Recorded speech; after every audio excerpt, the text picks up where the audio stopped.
that night/morning, I remember it was like 8 a.m. and one of my favorite DJs was playing on our art car. And I was so tired that I was like collapsing to the ground. And my RV was literally just paces away because this is at our camp. But the music was so good that I literally could not pull myself away until the DJ decided to stop playing. It was such a vibe.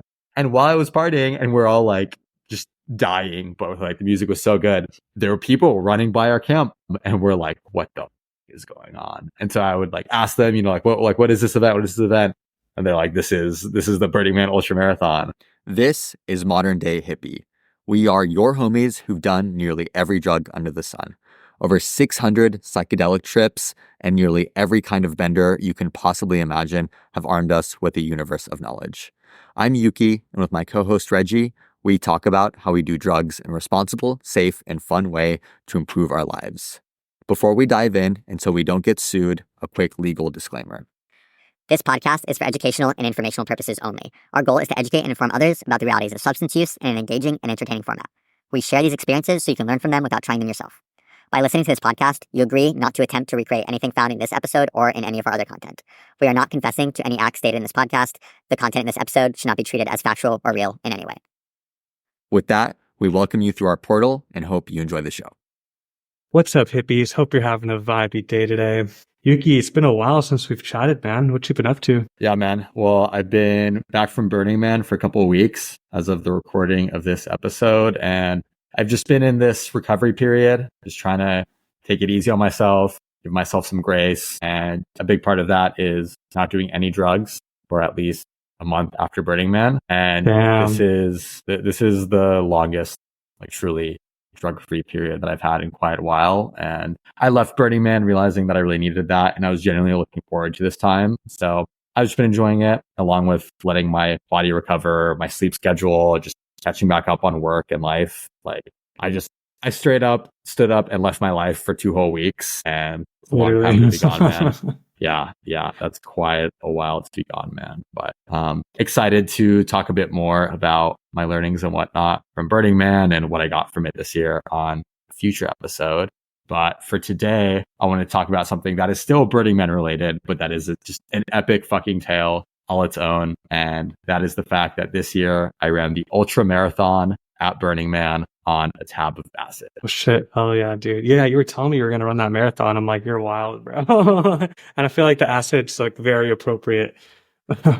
Yeah, no, I remember a few episodes ago, I had asked you, Reggie, and the audience, what would be the ideal substance to do for a marathon, an ultramarathon. And you and I both landed on LSD. And honestly, leading up to the race, I was kind of on the fence as to whether I should do any drugs for it. I was like, this could either be really fun and go well, or it could just be pretty awful and just make the suffering that much more intense and that much longer. Because the thing is with these races is like, right, like a regular marathon, I could run in like 4 to 4.5 hours with decent training.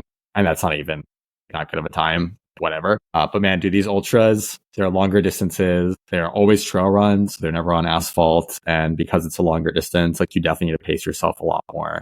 So like my last ultra that we published an episode about several months ago, that race took me almost 13 hours to complete, dude. Dude, how long was that one again?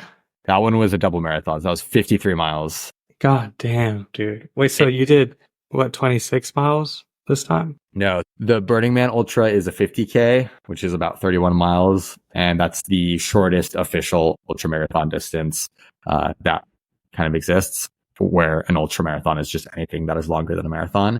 And so they can get super long, like common distances are 50K, 50 milers, 100Ks, 100 milers, and shit. There are some that are 200, 250, 300 miles. Dude, no way. People be running 200 miles? Oh, yeah. Oh, over, like 30 to 40 hours. And dude, the fuck thing with these races is like you can stop to like sleep and rest or do whatever, but the clock never stops running. So like these guys will be running for 30 plus hours straight, and they'll take an hour nap. It really becomes a game, a mental game, and also just a game of like eating and keeping yourself uninjured and healthy. Because I know when I was running my first ultra, like I really had to stay on top of making sure my blisters didn't get too bad. Like making sure I was keeping up with my sunscreen, with my like, I was putting on like Gold Bond, like anti-chafe cream and stuff. Damn. And even that, you know, I got some monster blisters that like, you know, I'm 30 miles deep into a 53 miles race and they pop and like, you just got to keep running, man. Oh, Like, what the fuck are you going to do? You know, you just got to David Goggins that shit. yeah, for real. Fuck, man. That's No, crazy. straight up.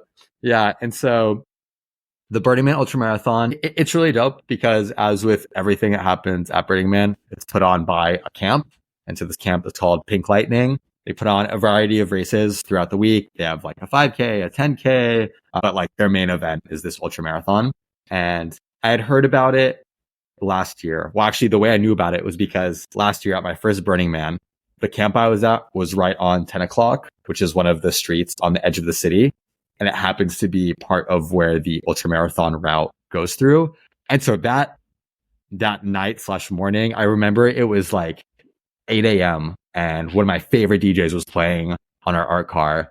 And I was so fucking tired that I was like collapsing to the ground. And my RV was literally just paces away because this is at our camp. But the music was so good that I literally could not pull myself away until the DJ decided to stop playing. It was such a fucking vibe.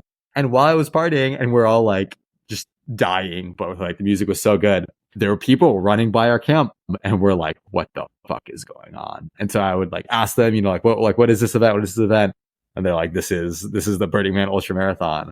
Damn. Fuck. And so this was literally just, I would say about 2 months after I got like semi-seriously into running. Like literally it was only a few months before first Burning Man that I even like started doing running as a form of exercise. So it's because I was just traveling and I didn't have access to a gym. And at the time, it didn't even occur to me that I would ever run this event. I was literally struggling to run like 3 miles in fucking like 40 minutes at that time. So it didn't even cross my mind. I was like, damn, this is some crazy shit. Damn, that was only a year ago. Dude, I know, right? Oh man. I'm a long way. Yeah. And then go into the start of 2024, like I really got deep into running and I like wanted to run an ultra. I was like, I'm going to skip a marathon. Fuck that. I just want to go straight into ultras. So I trained my ass off for the double marathon. After that race, I like kind of hated myself and kind of hated running. Like it was like, it's just not something any sane person should do. Like to be completely honest, like I do not recommend. After the first ultra that you did? After the first one. But not too long after I had finished that one, I remembered the Burning Man Ultra and I kind of told a few of my friends, I'm like, you know what, for my next race, I might just want to do the Burning Man Ultra. And I think I'm the type of person where once I set my mind to something, I'm going to fucking make it happen. And it's like, once I set that expectation for myself that I'm going to do this thing, it's really hard for me to let it go. And I knew deep down in the back of my head that I was like, all right, I've set the expectation for this. I'm like, I will not be able to die happy until I run this goddamn race. And I also had this feeling that if I didn't run that race this year at this Burning Man in 2024, I wasn't ever going to do it because honestly, I like running. I don't really think I love it. And I'm honestly on the fence of what my relationship with like running as a form of exercise is going to be down the road. Like I'm finally back in the gym. I've missed lifting weights so much. There's a few other kind of like athletics related hobbies that I'm really excited to try out and get into. So I know about running and I knew that. And I was like, I need to fucking make this race happen like this year. Damn. So be honest, man. You think you're going to do another ultra? Honestly, man, I don't really think so. It's hard to say. Like, don't rule it out like forever, but like near term, yeah, I could totally see you not wanting to do it. No, yeah, I'll never say never, but man, it just takes it out of you. And even like, dude, everything about this ultra was kind of fucked. Like, I only started seriously training for it about 2 months before, and you need a good bit longer than that to train for an ultra. And granted, I wasn't starting from like nothing. Like, I had maintained an okay baseline after my last ultra. Like, I would go to the gym a few times a week. I would run like 2 or 3 times a week, pretty short distances. So like I had to build up a lot of my endurance, and it was tough because for about a month and a half, shortly before Burning Man, I was traveling a lot and I got a couple runs in while I was traveling, but not a whole lot. And so when it came down to it, I had 2 weeks at home before Burning Man to basically try cramming my prep for an ultramarathon. And jeez, dude, that is just ridiculous. Not something that makes sense, right? And so I'm just I'm breaking every rule in the book. Like, one of the most fundamental rules of like training for running is the key metric is your miles per week that you run. And one of the things you want to be careful to avoid injury is don't increase your miles per week by more than 10%. So if I ran 10 miles last week, I should aim for about 11 miles this week. And obviously that like compounds. But man, I went from like running like 0 miles a week while I was traveling to going straight up to like 30 and then I think to 45 in like my 2 weeks before Burning Man. And then the timing of it was tough too, because this year for Burning Man, actually I was out there for 2 weeks in total. So there's the main week of burn. But also you can come up to a week early for build, which is like every camp gets a small number of build tickets that I can allocate to its campers for people who want to come early to help the camp set up, to help build your art piece, your art project, what have you. And so I went with my camp almost a week early out in the desert. And I mean, we're doing manual hard labor. And so I also had a week period of no running before my ultra. You weren't running during that? No, dude. And that's also pretty fucked because like on a regular like marathon or ultramarathon training schedule, that week leading up to it, you're running significantly less. It's really like a deload week, but you should still be running. Like you still want to keep your body active. And if anything, those shorter runs kind of like keep your body like amped up and just like ready to go. Dude, when I started running my ultra, dude, I hadn't run in like fucking like almost a week and a half at that point. Damn, dude, that's no wonder you were struggling, bro. Dude, yeah, it was tough. And so now getting a little bit, kind of more into the race aspect and leading up to it. So I made a deal with myself that I was going to do minimal substances before the race. I did a little bit of stuff beforehand, but like it was build week. There's like no parties going on. Like you just mean like leading up to the race, right? Like yeah. Like the week before and everything, or just like right before the race? No, the week leading up, basically. Like while I was on playa before the race. Oh, okay. Yeah, that's smart. That's smart. Yeah. And so the race happens on Tuesday morning of burn week, starting at 5 a.m. So it's early in the week. So it's like, I'll get out of the way. I'll do my best to recover afterwards. And then I'll have most of the rest of the week to, party and, also do a lot of like work for my camp and all that jazz, like regular Burning Man stuff. And so I think I told this story on my last video on my first ultra, but for my first ultra, literally the night before, I went to a rave and then I drove to like where the ultra was happening, about an hour and a half outside of my city. I slept in my car for an hour and then I woke up, I got ready and I started running. Funny enough, it just so happened that at Burning Man, something very similar happened, except this time, instead of going to the rave, I was the DJ on my camp's like epic art car. So I got to have this like sick DJ set, legitimately one of the happiest, coolest fucking moments of my life, DJing on this epic art car in front of all my friends at Burning Man, just like seeing the lights on the horizon. Like when I was DJing, I was like trying to stop myself from crying because I'm like, that's so fucking sick, dude. Yeah. That was literally a core memory. I was like, that might be something that I think about, like one of the last memories I think about, but like when I'm on my deathbed, like damn, I did that shit. And you were on minimal substances during that, right? Oh, I was on no substances. I no, so dude, that's even better. Like that's fucking sick. Yeah, that's how you know it was a legit ass experience when like you were sober and you were doing that and you're yeah, absolutely. Yeah. And also for the record, I cannot DJ on substances. And honestly, that's probably for the best. But there have been times when I've gotten a little too fucked up and I was like, I don't know if I can spin right now. But I've gotten, good at timing my shit. So it doesn't be an issue in a long time. But I have this like sick ass hour-long DJ set and then I stick around the car for a while to like help out with things. And then it's like midnight and I'm like, all right, time to go back to camp. I lay in my bed in my tent for like, I think an hour and a half. I maybe sleep like 20, 30 minutes of it.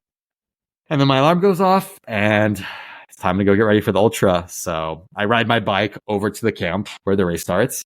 It's like 4:30 a.m. I try to scarf down some food and, leading up to 5 a.m., I'm lining up with, I think it was like around 200 people who were running the ultra. And man, I was just like, it was such a deja vu. That's a lot of people, honestly. I didn't think that many people would sign up, but I guess there's a lot of people at Burning Man. Yeah, there's a lot of people at Burning Man. And it's funny, like some people register way in advance. And some people, like, I think the camp just day to day, like they're in the middle of the city. They're just kind of like heckling people, trying to be like, hey, sign up for the Ultramarathon. And literally, I talked to some people who, I don't know if they were serious, but I have no reason to not believe them. They're like, yeah, like this, like last night we were like walking around drunk and we got talked to signing up for this ultra marathon. We're going to do it. So if I had to bet, this is probably the ultra marathon with like the lowest percentage of finishers, like maybe in the world. I could see that. yeah. But there are also some fucking killers who run this ultra. Like I've looked at some of the, like the best times from past years. Like there are some absolute world-class athletes to run this race. Like some just stupid times. We're talking like 6-minute miles for 13 miles, which is just like, I don't even think I can run a 1 mile, 6 minutes. Yeah. Anyway. Yeah. But man, I line up for the race. I, take like my energy gel. I scarf down honestly as many carbs as I can. That's what I learned from my last ultra, is just like carbs, just eat as much as you can. And I take my full tab of acid. Oh, at the beginning? Yeah. No way. I didn't realize you took it right at the start. Oh shit. Okay. Yeah. I was like, you know what? Like, I'm only doing this once. I might as well send it with the acid. And it makes sense. It lasts long enough for the whole marathon. Why wouldn't you? Exactly. Yeah. And so I was budgeting about 6 hours for this race. So I was like, honestly, perfect timing. And so, the starting gun fires, we all go off, and man, I was so caught up in the vibes those first mile or two. Like, my first 2 miles were so fast. Like, my first mile was like 8 minutes or something, which is way too fast. Like, I should have been running like 11 minutes my first mile. So I kind of fucked myself over there. And then the way the route was set up is it's 4 laps of this big loop, which, funny enough, my last ultra was also 4 laps of a loop. Granted, a much longer loop, but this loop was what? So it's like roughly 7.5 miles for one loop.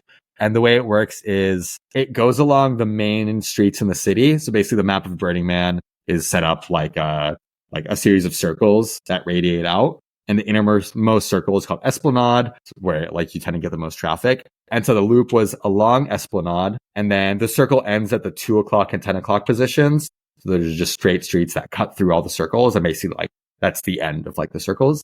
And so you run along Esplanade, then you run up 10 o'clock, and then where 10 o'clock ends, which is technically the last layer of a circle, like the last street of the city, you just keep running and running to the boundary of Burning Man, which is called the trash fence, which is this giant fence where I think the area that it's fenced inside of it is like, and it's like 6 to 8 square miles. Like, it is literally Burning Man. And so you run all the way to the trash fence, and the camp had set up a big like light up like marker thing that you like a gate that you run through. And then you run along the trash fence, going like up and around the trash fence. And then you go through a gate that's at the very like topmost tip of the trash fence. And then you go through another gate that's basically perpendicular to 2 o'clock. You run through that, and then you run toward 2 o'clock, down 2 o'clock, and then along Esplanade. You do that 4 times. And so like the run started at 5 a.m. It started in the dark, like pitch black. But as it was like halfway through the lap, the sun started rising while we're at the trash fence, which is the part of the city that happens to be like the most eastern facing, so next to the sunrise. And dude, like, it was the most beautiful things I've ever seen. Like, the sunrises out there are already gorgeous, and just like running through it and seeing the sunrise was just like fucking awesome. Dude, runner's high plus LSD plus vibes. Like, yeah, exactly. Yeah, no, and the acid I did start to feel hit me like relatively quickly. Like, I think that my body was going, like, made it kind of like hit a little bit faster. But while I was running, it was honestly like pretty mellow, and it reminded me of the time we went to that amusement park on LSD, where I realized like if there's a lot of stimulus happening around me, at least for me personally, or if there's a lot going on, it kind of overshadows the actual like psychedelic effect, unless I'm tripping absolute balls. Agreed. Like, yeah. It's like it almost chills you out. I mean, it's more like for me, like the effect of the psychedelics is like, let's say at 25%. Whereas if I'm on a roller coaster or if I'm deep into a run, like that's a lot more just in my face of a sensation. And so it kind of like overshadows acid. I didn't feel it as much, but like it was nice. I was giggly, like I was feeling good. And also the other cool thing is like early on in an ultra where the pack is still pretty bunched together, people are super talkative because like you're not running that fast. And so I met some cool people, like, I don't know, burners are just like the coolest motherfuckers on earth in my opinion. So it's just kind of like chatting people up while we're running. And so I get through the first lap. I'm like, I'm feeling like all right, but my stomach's starting to like turn. Like my stomach's starting to not feel good. And so at the end of the first lap, I get back to the main aid station where it's like I have my own snacks and I like refill on my gels and try to like scarf down some food. And as I'm starting my second lap, my stomach just like fucking takes a turn for the worst, and it starts like hurting so bad that I actually had to like stop running for a little bit. And I had to like bend over. I literally thought I was going to shit my pants. And this was rough because as I was starting my second lap, one of my really good friends was waiting for me along Esplanade, and her friend were like cheering me on. They were like, "Yeah, go Yuki." And so that was a vibe. But I was like, that was right after I almost like shit myself. And I Oh told my them, I'm God. like, and they knew I was doing this on a tab of acid. And I was like, guys, like, I really do not feel good right now. Like, I'm sorry. Like, I'm doing my best. But they were worried because I was like, stomach was super upset. I was feeling kind of nauseous. I was like, fuck. And so I think shortly after I saw them was my first of 4 porta potty stops during Oh this my fucking gosh. race. Okay. And so How many did you take on your other ultra? Just out of curiosity. so my other ultra, I took 1 shit, Mm-hmm. and it was one of those like extremely efficient shits where like it comes out so clean that like Damn. you wouldn't even have to wipe. Like it leaves like no like marks. Nothing. Quick shit Yuki, bro. Dude, straight up. And I'm a notoriously slow shitter. I like to take my time in my day to day with my shits. Like that is my Yeah, me you're a time, toilet guys. texture, bro. I mean, toilet texture. Like that's my me time, bro. You know, I gotta recharge, rejuvenate in the mornings during That's my what your morning ex dump. told me at least. She was like, yeah, he's a toilet texture. And I'm like, okay, is that why he's always in the restroom? Yeah, no. She's not wrong. But yeah, during my first ultra, it was 1 bathroom stop. Otherwise, I was like on top of my nutrition plan, and I had read and like watched a lot of videos about ultras where it's like the hardest part becomes just keeping the calorie intake at the level where you need it to be, because you get tired of the fucking sugary energy gels, you get tired of the candy, of the pretzels, whatever. But during that ultra, like honestly, I was pretty fine. The energy gels did get really old tasting. I got tired of them, but it was fine. Like honestly, stomach was like stomach wise, first ultra was best case scenario. Second ultra, Burning Man ultra, was probably worst case scenario or very near worst case. It could get worse. And, It could be worse. dude, it could get worse, but dude, like this was ugly. And so honestly, if there's one word I would use describe this ultramarathon for me, it's ugly. It was fucking ugly, right? And so luckily there were porta potties along the route. So mainly along 2 and 10 o'clock, there's like 2 sets of porta potties like evenly spaced throughout the streets. And that was nice. It was convenient. It was kind of like, when I needed, I could stop at the portos. The rough part is that these porta potties along 2 and 10 are, in my head, some of the nastiest porta potties at Burning Man, because 2 and 10 o'clock are where the Burning Man org places a lot of the big sound camps, like party camps, that are stationary, so that aren't actual movable art cars. And so you have these massive sound camps that, on their bigger shows, they're easily attracting like 5,000 people plus. Wow. And so these are the portos that get like all of those people, All the and these traffic, people who are because probably they're full of shit, pretty much. Yeah. And it's those people who are drunk and rolling and, like not, really in their right mind to be like cautious and courteous with how they're using the porta potty. I see. And so these portos are just fucking disgusting. And luckily in my like running backpack, I had brought some hand sanitizer and some like wet wipes and stuff. So that was good. But the shittiest part about all of this was the moment when I was most aware that I was tripping was when I'm just sitting in the porta potty. My butthole is exploding with diarrhea. And I'm looking down at the disgusting ground of the porta potty. It's caked in mud and probably vomit and shit like that. And this ground is just moving in front of my eyes. 'Cause I'm tripping. I'm like the visuals. And literally, dude, this happened 4 times, I think, spread across like 3 hours or something. There were just times. And I'm fucking hot and sweaty. So like when the race started, it was nice and cool, dude. It was probably like high 40s, low 50s degrees. It was beautiful. Sunrise was right. But man, when it started getting hot, it was getting hot, man. Like, we're talking like 90s and above. And man, I'm just sitting in this porta potty, like sweating my ass off, like literally being like Yuki, what the fuck are you doing, man? Like really just like, kind of regretting my decision to do the acid, honestly. And I could see that. It always hits in the restroom, bro. Like, yeah. And always. honestly, I don't know how much of my my bowel movements is like the result of the LSD versus the food. Like I will say, I scarfed down a lot of carbs at the beginning of the race, like right before and first couple miles, like more than I did my first ultra. And also before my first ultra, I did a good job of training nutrition. Like on my long runs, like I was following my own nutrition plan. And honestly, training your stomach on that is just as important as training like your legs and your body. And I did not do that at all for this ultra. So like my stomach was a sensitive place. I think even if I hadn't taken LSD, like it would have still been pretty upset, but tripping made it like so much rougher. It just felt, you probably feel it so much more. And like, it feels like it's so much more consequential. Yeah. No, it was shitty. And, so it's after just that, like, what that reminds me of? Your first bad trip. Because like you also had like some stomach shit going on And that like made your trip, or at least catalyzed it to be a lot worse than it would have been if you didn't eat fucking Taco Bell that day. Whatever the fuck you ate. Now you remember we went to that sushi restaurant? I ate so much fucking Oh sushi. yeah, that's what it was. Yeah, no, but you had Taco Bell too. I remember you had Taco Bell, and we went to that sushi restaurant and like ordered way too much. Oh shit, you're right. No, I think I ate Taco Bell on the way to your house. Yeah, and then we had the sushi, and then we did 10 fucking grams of mushrooms, and I died. Yeah. Jesus. Yeah, honestly, I didn't think about that, but you're so right, dude. But yeah, no, it makes a lot of sense. Yeah, honestly. Yeah. Anyway, it's something ever since your trip like that, it's something I've been a lot more aware of. Like whenever I'm tripping, I'm like, make sure that like my stomach's gonna be good, to be honest. Yeah, anyway. Same. Yeah, no, I learned my lesson from that, but then again, here I am going to do the same thing. Although, hey, like I needed to eat, man. Like if I didn't eat, like I would have not finished this. Yeah. And I did finish. I did fucking finish.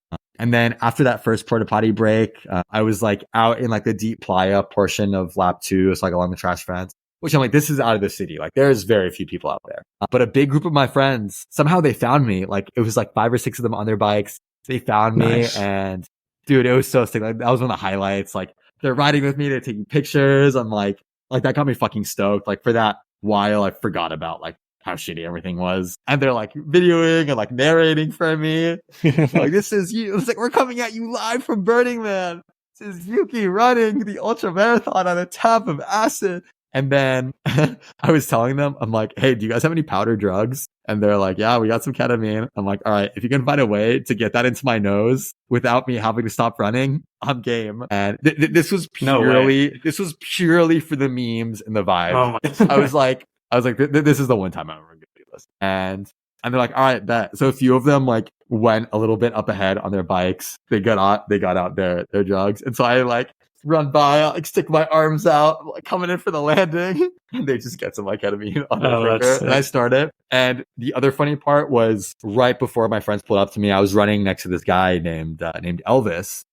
And I had actually been emailing Elvis because he ran another camp and like my camp wanted to partner with his camp. And we had never met in person. Like I just knew it was this guy named Elvis who ran this one camp. And as we were running, you know, we're like chatting about random shit. And he's like, oh, I'm Elvis. I'm like, do you happen to be Elvis from that camp? I said his camp name. He's like, yeah. I'm like, yo, I'm Yuki. Like we've sent a bunch of emails to each other. And this is just the most Burning Man serendipity thing ever. Like somehow this happens in a city of 70,000 fucking people. And so when I get my little like, I was like that plane that refuels midair. It was like literally ketamine bump. Yeah. The little finger. yeah. Elvis was also down. So we also got a ketamine bump for my homies. Yeah. and that was like, I was riding a big emotional high after that. Like I was like laughing. I was super happy. Like that, by that point I was tripping and it really magnified the happiness in that moment of like the friends. And then, you know, by that point it was, I don't know, probably like 7 a.m. or something. And they were tired. So they went off to bed.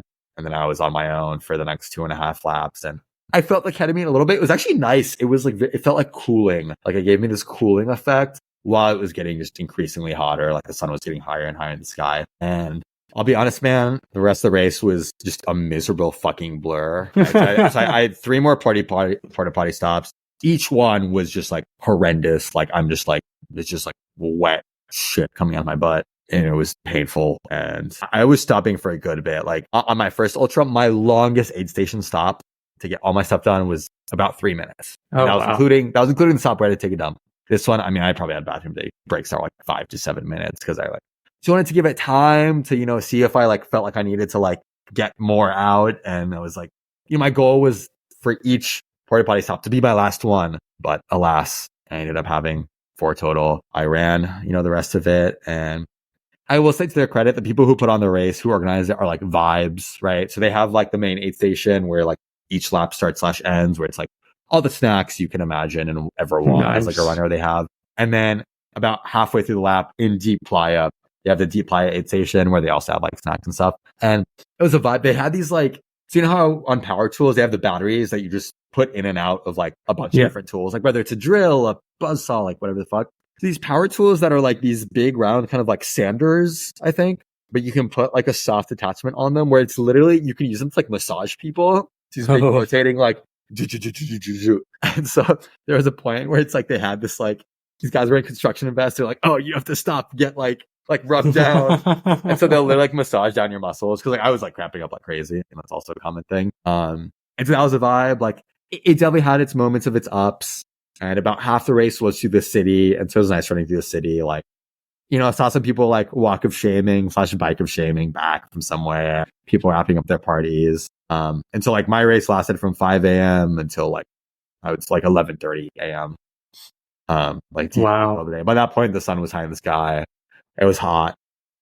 It was fucking rough, man. And honestly, if anything, I am lucky because this year at Burning Man, the temperatures and just the overall conditions were super, super nice and super moderate. I mean, we've had years where it gets like 110s plus during the day. Geez, this year, I think the highest I got was mid to high 90s. Oh, that's not bad. Yeah, we also got really lucky in that it rained like just a sprinkle during the end of build week. And it like rained such that the ground dried up within like 6 hours after it rained. But it was the perfect amount to keep the dust down. And so we literally had no dust storms this year until the weekend, until literally like burn night. And then Temple Burn was when the dust storms are getting worse. But like, I can't imagine doing that same experience with everything. My stomach, my LSD, with 110 degree temps and dust storms. Yeah, like, that sounds super miserable. Honestly, I don't even know. Like, would you even make it? Like, you know what I mean? Like, dude, I think you would because you're fucking stubborn. But like, but that would be torture. Yeah, no, I would like to think that I would, and I think so. But man, I mean, at some point, just I had like the Strava running my ear, and every mile it like tells you, mile 26, and it tells you your like total time and your pace and whatever. And I think by like the low 20s, I was so just like zoned out. Like I think I really like teleported, like my mind teleported somewhere, and I was like, let me just get this done. The other thing that I think the acid really brought out is, dude, parts of this race made me really emotional. And during my first ultra, this also happened. Like there were times where I felt just like really irrationally like happy and elated. There were times where I felt like pretty sad, but not. I don't think I like cried during my first ultra, dude. On this one, I think I cried 3 separate times. For one of them, I couldn't stop sobbing for like 30 minutes, and it wasn't even stuff of like running. Yeah. Oh yeah. Like I'm like running, and there's tears like streaming down. Oh my god. And I wouldn't say some of it was like sadness. I don't know. It's just like my mind was just wandering to like some recent shit that's happened in my life. I will say, luckily, I think most of the tears were tears of like happiness. And I was like thinking about like my DJ set literally like 8 hours before or whatever, and how just fucking happy and incredible that was. But man, like that just opened up some emotions in me, and there's definitely something about like physical strain like that will bring that out, and that combined with tripping was like, yeah, like that was an emotional experience, like really deeply emotional, and I enjoyed that, and I'm grateful for that. But man, like when I finished that race, I felt just like after my first one, I felt like this was hard, but like I trained well, and honestly, like my first thought was, it's just another day at the office. Like, no way. Yeah, that was after my first one. And that's because I was super well prepared. And I was like, I have to finish this race because I did everything I needed to do a good job. And honestly, I crushed that race. Like I placed well in that race. The Burning Man Ultra I did not do well. I finished it. Honestly, I haven't even checked my placing was. Probably not good. Definitely not good. But also my thought after that was like, it was also just like good riddance. It was like good fucking riddance. I'm like, this is over. Like literally no happiness. Like I finished it. Like some people were hanging out at like the camp that puts it on. They were serving like, I don't know, tacos or some shit. I was like, I just want to go back to camp. Like I'm like, I just want to go home. I'm like literally just straight up, fuck this. Like I'm out. Damn. Do you feel like the come down of the acid was contributing to that, or were you still like full? I think by the end of it, I still had some like tendrils of tripping, but I feel like it had really run its course through my system. Like I think feel like that would contribute to like that feeling too. Yeah. I think because I was moving the whole time, it really like ran its course. Like, I think within 7 hours, like I was pretty much done. And I will say, like, even though I barely slept, I didn't feel sleepy after it really at all. And I don't know how much of that is the acid and how much of it is just like my body was just so on. So after that, I went back to my camp and I spent a good couple hours stretching, like massage gunning, because I was like, I knew if I didn't like properly stretch, like the rest of my week was gonna be a living fucking hell. And honestly, the rest of my week was really difficult, but like I give credit to myself to doing everything I could to take care of myself. Dude, you fucking did it, man. Hell yeah. Congrats. That's so sick. Like, at the end of the day, you fucking did that shit. And next time you see someone running by you at Burning Man, you're like, yeah, man, I did that shit last year. Like, or like, I did that shit before. I feel you. You got that empathy for them too. Yeah, dude. No, thank you, man. I appreciate that. Actually, as you say that, I'm like tearing up a little bit, just like really reliving this in earnest for the first time since I did it. Yeah, dude, it was a tough experience. I would not recommend anyone do an ultra on any substances, to be honest, even LSD. Maybe a little microdose. Now we know. Maybe, but no. Maybe like, what? Sorry. Maybe like a microdose of LSD. Okay. But even then, I'm like, nah, man. And honestly, I think part of the beauty of that experience is like running by itself for that long is just does something to your brain and your body that like I think is a drug all in and of itself. And I think mixing that with LSD or any substance is like, it's not necessary. Like you will feel like you're tripping enough stone cold sober if you're running a marathon. Like trust me, you'll have moments that. Yeah. When like, but yeah. And also I'll leave you with like one or two kind of like fun facts or fun experiences from the ultra that also kind of kept me entertained throughout. There are some people who were running it fully butt ass naked. Like balls out, dick out, barefoot. And actually there was a guy who finished like right in front of me, like 10, 15 seconds ahead of me, who ran the whole thing wearing nothing but a kilt.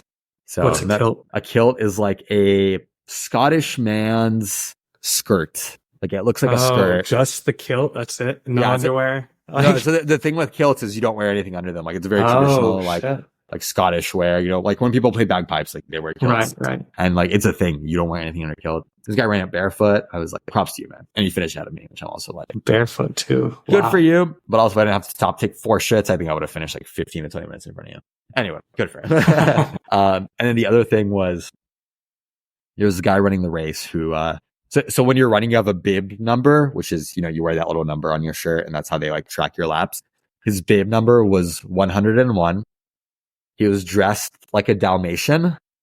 Oh, nice. And he literally, like, he tied this rope around his waist and behind him, he was dragging this train of probably like 8 to 10 little stuffed animals that were like stuffed Dalmatians, stuffed zebras, just anything that was like black with white spots or white with black spots, whatever. And he just had this line of these like 8 to 10 animals just dragging behind him the whole race. Damn, why would you do that? I just think it makes it so much harder. For the I wonder vibes. What the story behind that is. Dude, people do some crazy shit. Like, it's fucking Burning Man, right? I mean, you did some crazy shit, bro. You fucking did it on acid. Then you did ketamine during the race. Yeah, straight up. They're probably like, yeah, I saw this guy doing fucking ketamine when I was running by. No, it's like early on in the race when I was like conversing with some of the people, I told them, I was like, oh yeah, I'm gonna have acid. Or like while I was running, I was like, oh, I'm really coming up on this acid. They just look at me and be like, what the fuck, dude? Like, what the actual? I just give me a looks, be like, I know about Burning Man, but they're like, what the fuck are you doing? That's so funny. Yeah. And the 101 Dalmatians guy, I saw him, I think, up through like halfway through the race. Like I was running a bit faster than him, but with my bathroom breaks, like we passed each other a couple times. And I don't know if he finished, but there's a chance he did, honestly. And the final thing was, so the loop, you're supposed to take it in the clockwise direction. But apparently last year during the Ultramarathon, there was this guy who was dressed as a salmon who ran the entire ultra going the opposite way. The joke was like, it's a salmon swimming upstream. That's funny. And this year, there are actually a couple of people who ran it backwards. And so like you run into them while, you know, you're running the regular What were way. they like dressed like, I guess? They were just pretty normal. Okay. But there was definitely like, I would say, a contingent of them that were running the whole thing backwards. Interesting. Which is just as valid. And I'm sure they still finished as well. But yeah, that is my tale of the Ultramarathon. We'll do a separate kind of more general Burning Man episode a little bit in the future where I'll kind of like pick up the pieces of this and talk about how that affected the rest of my burn, which I would say was definitely significant. Hope you guys enjoyed the story. Hope you learned some valuable lessons from this, like never drugs while you're running an Ultramarathon. I don't know about never, but like now you know some of the potential consequences. Yeah. You guys heard it here. And honestly, I'd be very surprised if there's been more than a handful of people in the world who've tried this. So yeah, I would like to say I'm one of the very few people on earth have done an Ultramarathon on acid and nonetheless at fucking Burning Man. So hell yeah, what an experience, man. That's fucking insane. Let's go. Yeah. Thanks, man. But thank you guys for listening. And that's today's pod. You've been listening to Modern Day Hippie. As you exit the portal, we have just one small ask of you. If you learned something new today, had a laugh, or resurfaced a drug story of your own, we want to hear about it. Drop us a comment on YouTube and show us some love on your favorite podcasting platforms. Internet algorithms really dog on us because of the topics that we discuss, so your support goes even further here than you might think. We'll catch you next week.